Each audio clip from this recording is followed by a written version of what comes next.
Dr. Femi Ogunremi. So I want to quickly talk us through how to do basic life supports in real life.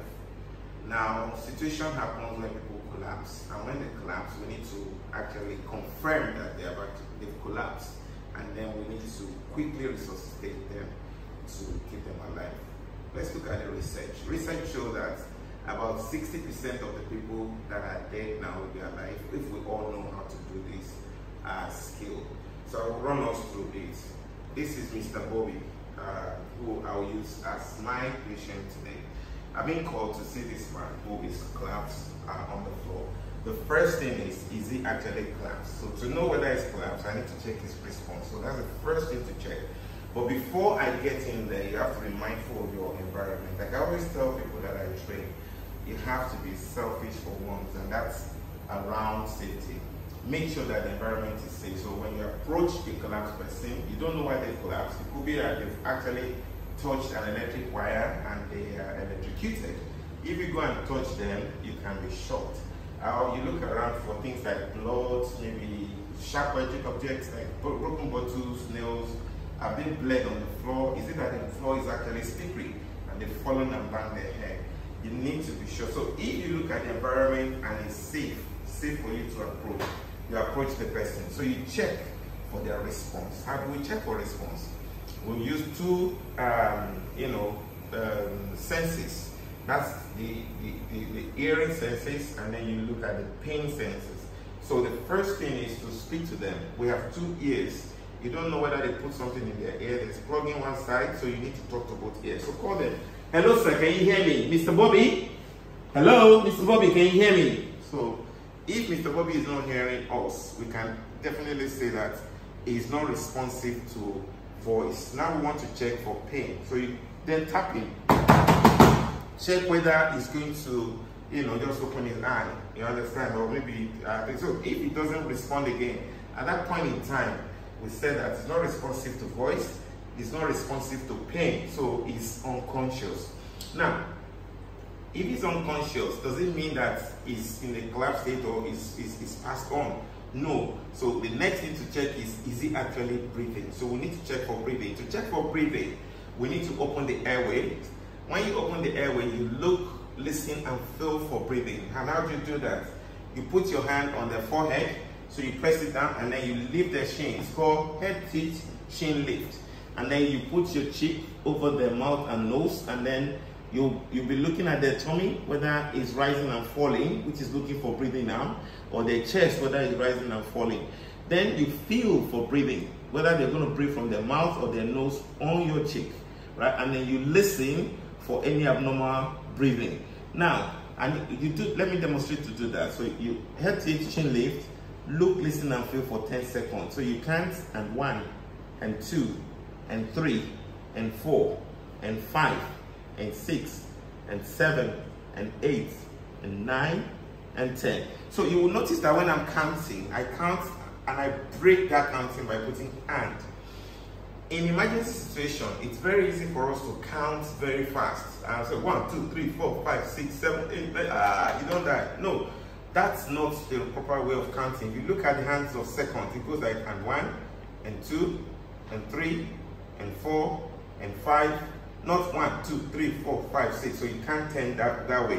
So after 10 seconds, if they're not breathing, now this person is not responsive and is not breathing. So you can comfortably say that this person is in a collapse state, right? So if somebody is confirmed to be in a collapse state, don't initiate resuscitation without calling for help, because even if you are very fit, if you do resuscitation for 2 minutes, you will be tired.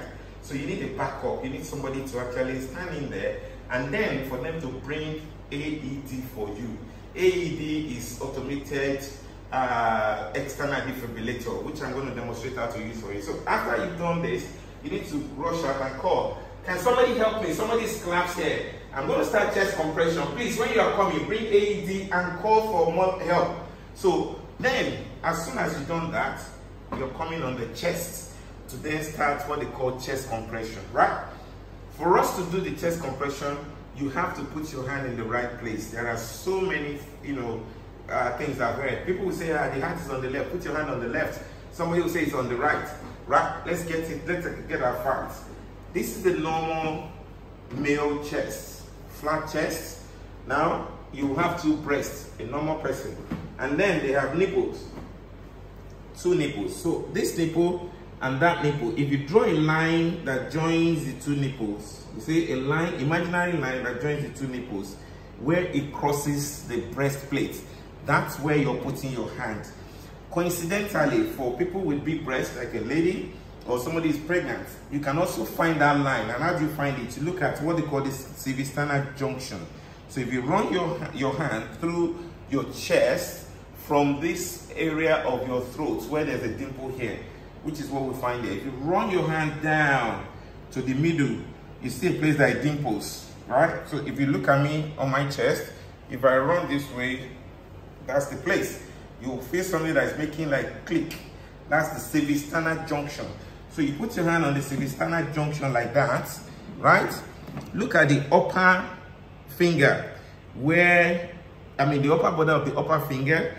So if you put your hand there, if you look at it, it's still the same spot, the same point. So that's how to get that. So once you get that point, you put your heel of one hand over that point, and then the other hand just to support and put pressure on it. Some people say, you know, put your hand this way or do this way, it doesn't matter, just make it firm.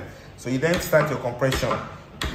4, 5, 6, 7, 8, 9, 10, 11, 12, 13, 14, 15, 17, 18, 19, 20, 21, 22, 23, 24, 25, 26, 27, 28, 29, 30. So you do 30 chest compression. After you've done the 30 chest compression, you give them 2 rescue breathing. The 2 rescue breathing is given when you hurt it, chin lift again. You then close the nose so that snot doesn't splash on your face. You close the nose and then take a normal breath and then seal your mouth around the mouth and breathe slowly into that over 1 minute, over 1 second. Like, okay, let's try again. So head to chin lift. 1, 2. So you do 2 rescue breathing like that. You see the chest will rise and fall again, and then you continue 2, 3, 4, up to 30 again. Now I need to tell you about this chest compression. When you do the chest compression, I've seen people do this. No, you don't stay there, because you need to allow, what you're doing is to allow the heart to fill up, and then you compress. So you're using the chest plate to press the heart down, to expel it like a pump, and then fill up again, expel and fill up. So to do that, there is a distance that you will be aiming for to press down. Usually, you look at, if the chest is this thick, about 1/3 of the thickness of the chest is what you want to compress, where, you know, depending on how thick this person is, right? The other thing is, you can look at about 5 to 6 centimeters in depth, like 5 to 6 centimeters. 5 to 6 centimeters, and allow a complete recoil of the chest when you do that, right? Then the other thing that we have to know is you need to go at the rate of about 100 to 120 per minute. So every minute. However, you break it into like 3 times. So you do 1, 2, 3, 4. When it's 30, you give 2 rescue breathing. You come back again, 31, 32, 33, 60, 2 rescue breathing. 61, 62, 63, 90, 2 rescue breathing. So over that period of time, which is about a minute, you've done about 100 to 120, but you break it like 30, 30, 30, and 2 rescue breathing in between. I hope we're clear with that. Now, once you continue that until the AED arrives, right? So now, let's say the AED is here. The first thing you want to do, put it on. Adult patient. Then you follow instructions. If the patient is a child, press the child button. So if you look at the part remove that are clothing signs, from the patient's so you will have chest. taken clothing out, right? It's remove bare packet chest. and apply pads on This the is the patient's packet. bare skin. Then you take this out. Apply This is pads to as the shown top in the here, pictures. just below the clavicle. Remove so packet and position apply it this pads way. onto patient's bare. That's one. Press pads firmly on skin. Yeah, and then you remove the other one. Apply pads Look as at this. shown in the pictures. And then you apply it just below the pads the as nipple. shown in the pictures. And then you apply that. Press pads firmly on skin. Right? Do not touch the patient. So when it says do Analyzing not heart touch the rhythm. patient, don't touch the patient, right? Do so not it's touch the analyzing patient. now. Analyzing heart rhythm. Okay. Shock advised. So once it says shocks advised, Do not touch this the is where patient. it's crucial. Do Everyone not shock somebody clear. when somebody else is touching them, right? You need to Press tell the people to flashing move shock back. button. Can you move back? Move back. You look at it from the Press head to the the toe. shock button And then make sure now. you are safe. Every other person is safe. Press then the shock button then now. you shock the patient. But once Shock you shock them, delivered. immediately Begin you CPR. begin CPR again. So you continue. Oh, and this will be count for you. 10,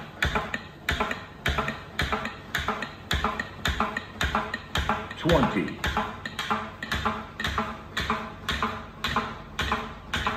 30. Give 2 So I breaths. tell you to give a breath, then you do the same. And then you continue. So you continue that and follow the instruction from this. When you have your colleagues that will be helping you in case you're tired. So every 2 minutes, this will ask you to stop. And then it will reassess the heart, whether it needs to shock or not. And then if you're tired, while it's counting, you tell somebody to come and take over. And you continue this until the patient comes round, or the ambulance arrives, or you take them to the hospital, or you decide, don't ever decide to stop CPR on your own, unless you're tired, unless you start having chest pain, or you know that for one reason or the other, you're not safe yourself. Then you allow yourself and your colleagues to decide on what you need to do, whether you're stopping it or you continue. I hope that helps. Thank you.